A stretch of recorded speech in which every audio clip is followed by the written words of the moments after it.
Why do you still want to go to law school? Why would you want to get in more debt? Why would you not just continue to work there and pay off your debt that you already have? Like you already have a career? I guess my answer to that is just like, I don't want to do this.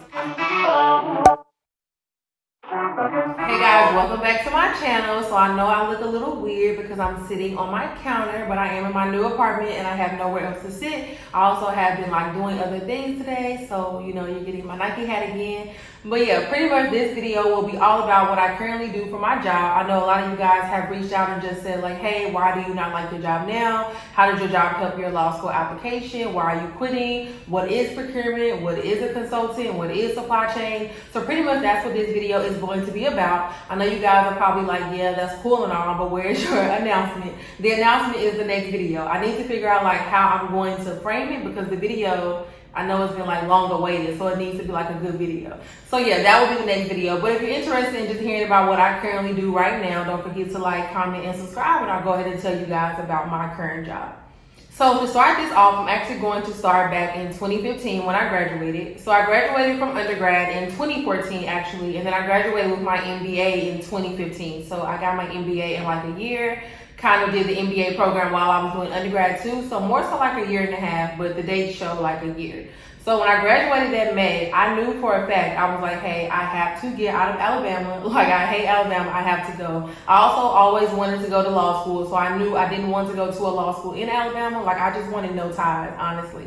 So I pretty much just started researching like the fastest growing cities. And then I also started researching different law schools. Granted, I kept in mind, like I always wanted to go to Emory. I think I mentioned that before. Emory was like always my dream school. That's where I really wanted to go. But at the same time, I did not want to move to Atlanta because Atlanta was so familiar to me. Like my hometown is like 3 hours from Atlanta. I was like, everybody moves there, don't really want to move there. So I started looking into other law schools, started looking into other cities, and narrowed down like the fastest growing cities. Atlanta was still on my list, but I also narrowed down to Texas and North Carolina. Also, UT Austin was always like neck and neck with Emory. So it was like, okay, I'm either moving to Georgia, I'm moving to Texas, or I'm moving to North Carolina because Raleigh is like growing really fast as well.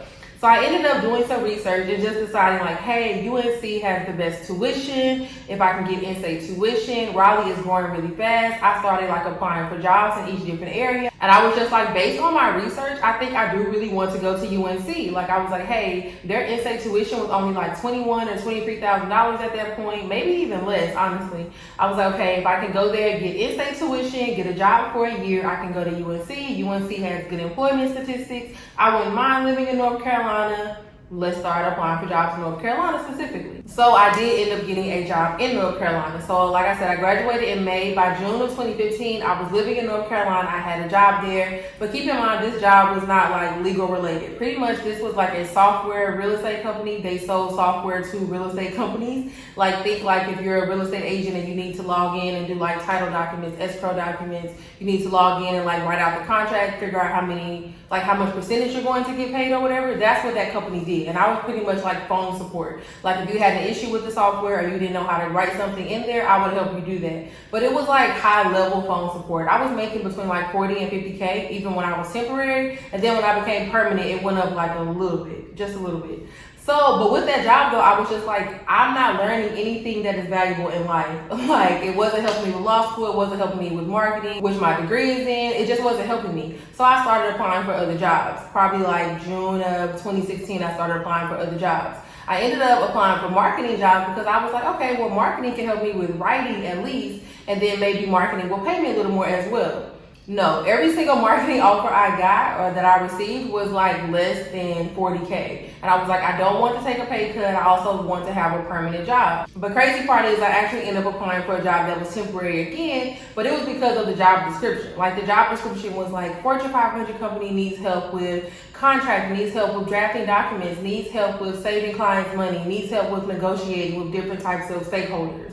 And I was like, okay, you know, this sounds like something that can help me with law school. So I ended up meeting with the contracting company, doing my interview with them, and then I made it to the next interview. And when I did the next interview, I realized, well, this company is IBM. And, you know, I've heard a lot about IBM. I think I would really like working here. I think IBM would look good on my law school resume. I'll work here for a year. I'll save some money up, and then I'll go to law school. So I would have been going to law school 2017 now, or 2018, whatever.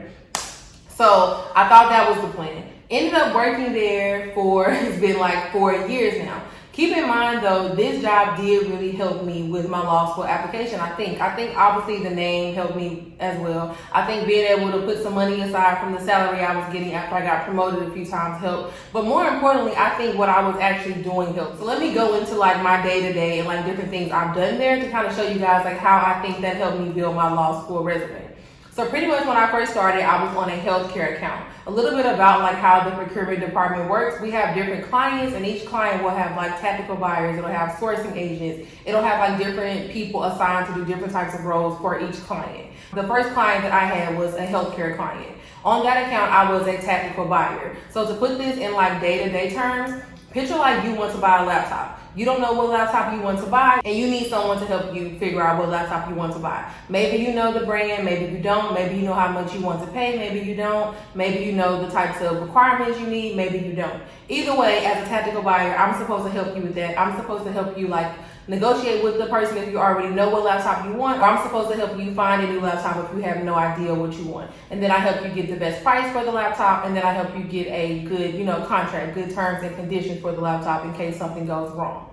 That's pretty much like the day-to-day of what a tactical buyer did. But on that account, I was not only just a tactical buyer, so I did that. I also then led a team of other tactical buyers that were internationally, based. So I was able to add that on my resume, like, hey, I've worked with international team members, I've led a team. Not only have I saved money, not only have I negotiated contracts, but I led a team and taught them how to save money and negotiate contracts. I've trained people on how to do that. Not only have I looked at contracts, but I've told somebody else how to look at contracts. So, that's something I was able to put on my resume that I do think definitely helped me out a little bit as well. And then after that client, I was placed on another client. This one is like a big retail company. I can't really say the names for these, but like I can say like it wasn't, I won't even say that because you'll figure it out. But pretty much it was like a really big client account or whatever, a really big retail company. And they didn't have a procurement policy at all. Like they had no procurement policy. So myself and one other person, we pretty much met with like, 20 to 40 people in different countries, went over what they were currently doing for procurement. Like, hey, when you need to buy something, how do you buy it?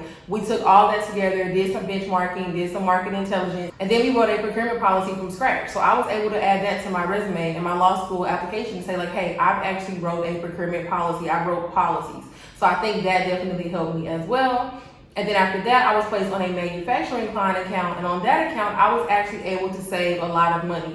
Keep in mind on all these accounts, while I do know about all commodities like software, hardware, services, communications, marketing, my specialty has really been IT. So I think also me knowing a lot about IT just because of the society that we're in, I think that helped my resume as well. Just being able to say like I know about software, hardware, telecom, stuff like that from my experience as well. So on this account, I was able to gain a lot of knowledge about all those IT related things, but then also I was able to save them a lot of money while also working with a lot of in-house attorneys on a regular basis. So I was able to add that to my resume.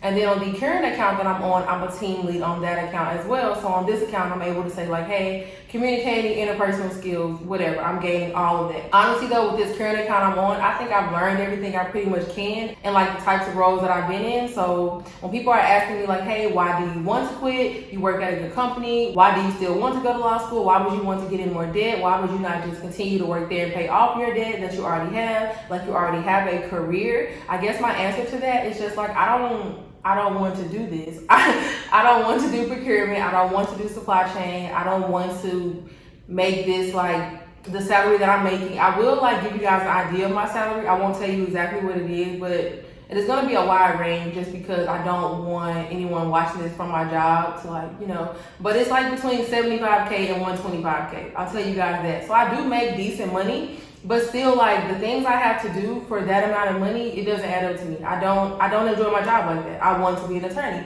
I wanted to be an attorney since I was 6. So yeah, I definitely think that this helped my law school application, but I don't want to work there anymore, I just don't want to. So I know like some other people have been asking me as well, like, hey, with your job, would you suggest me trying to get a job like that as well? Would you suggest that I try to get any type of job just to make sure that I'm able to build my law school application and my law school resume? I would say don't take a gap year just for that reason. I would say if you're already having to take a gap year, then yeah, try to get the best job you can where you can get legal experience, you can get, you know, communication skills, just things that can help you out in terms of building your resume, in terms of like, you know, your life in general. But what I suggest just taking a gap year just to get a job at a Fortune 500 company, no, I don't think that's going to benefit you. I would say go to law school when you're ready. And if you do have to take time off, then yeah, get the best job you can at that time. I hope that makes sense. And I hope like my explanation of procurement makes sense as well. If not, leave me some questions down below. But yeah, pretty much like I definitely think the job helped me. I think it helped me gain legal experience. I think it helped me learn how to work with in-house attorneys. I think it helped me learn how to negotiate better. I think it helped me learn how to save companies money. I think it helped me know how to work better with like international team members. I think just overall, it just gave me like a better perspective of like, you know, corporate America pretty much, which is what I would be in when I, you know, graduated from law school. Even though I do want to do entertainment law, I probably will end up practicing big law as well. So I think just being able to say like, hey, I've worked in corporate America before. I've done, you know, these types of things. I definitely think it helped my law school resume. And I think obviously being able to say I've looked at contracts, I've reviewed contracts, I've worked with attorneys on top of the fact that I worked at a law firm in undergrad as well and did, you know, family law and criminal law. When you put all of that together, it's like, okay, well, she definitely obviously must like doing things related to the legal, you know, sector. So yeah, that's pretty much what I do for my current job. Like I said, if you have any questions, ask me those down below. I'm happy to answer anything, DM me or whatever. But yeah, that's pretty much all for this video. Like I said, the next video will be my announcement. So yeah, don't forget to like, comment, and subscribe. And I will see y'all in my next video. Bye, y'all.